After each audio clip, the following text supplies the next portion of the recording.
this Wednesday at 1:18 p.m. in the morning, they took the statue down of Dr. Gonzo in front of elevation 2477. Look at the images in the interviews.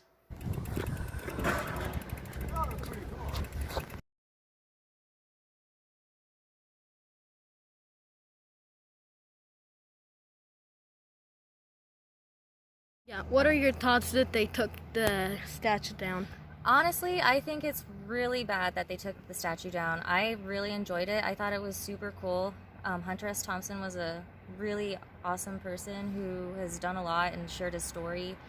And yeah, he's a little bit controversial, but I mean, when you can put art somewhere, why not?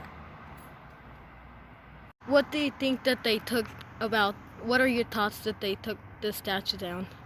Um, I don't like the fact that they took probably the coolest piece of art that was in all of Nevada City, especially something that's by such a renowned artist as Hunter S. Thompson.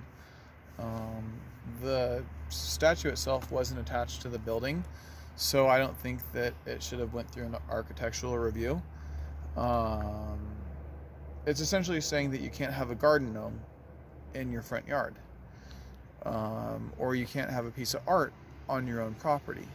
So I think it's more of a question of what are we allowed to do on our own land, more than what is the city allowed to tell us what we can and can't do. So there's a couple different ways to look at it.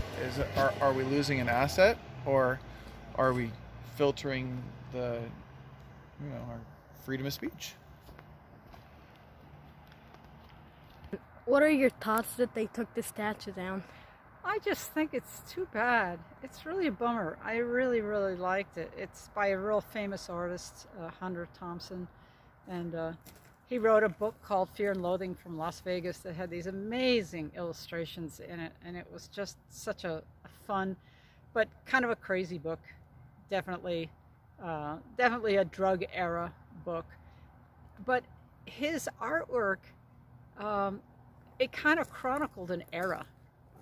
It was the baby boomers drug era, where it was cool and fun to take acid and get really wasted and drive in your car and all that stuff. And all these things are bad, of course, but it was really part of the culture. And the fact that he was such a wonderful artist and has influenced many artists since then. You look in major magazines and illustrations that his style has passed down now for a couple of generations. And it was a great tribute to him. The character, I can't remember the name of the character in the book. This is a character from a book. What was his name? Gonzo. But another artist, Gary Trudeau, who did let's see, there's Bloom County, Doonesbury. There was a character in there named Duke, and Duke was Gonzo from the book.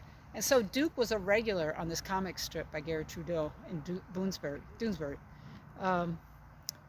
And that was a regular, again, not the book, but something that went on to the next generation. And it's just sad. I really hope they put it somewhere else, because I'd like to see it. It's obviously they commissioned it, cost them a lot of money. They had to pay a lot of copyright because this guy is really, really famous. If you want to see more of his artwork, there is a microbrewery that also has his artwork. His name is now I can't remember his name, but he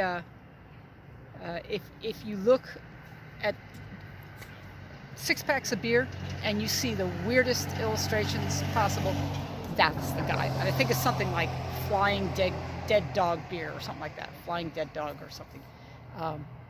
And that's this guy's illustrations. So I'd love to see it come back. For NCL News, Banfold. Don't forget to subscribe, like, share for the best news in town. Bye.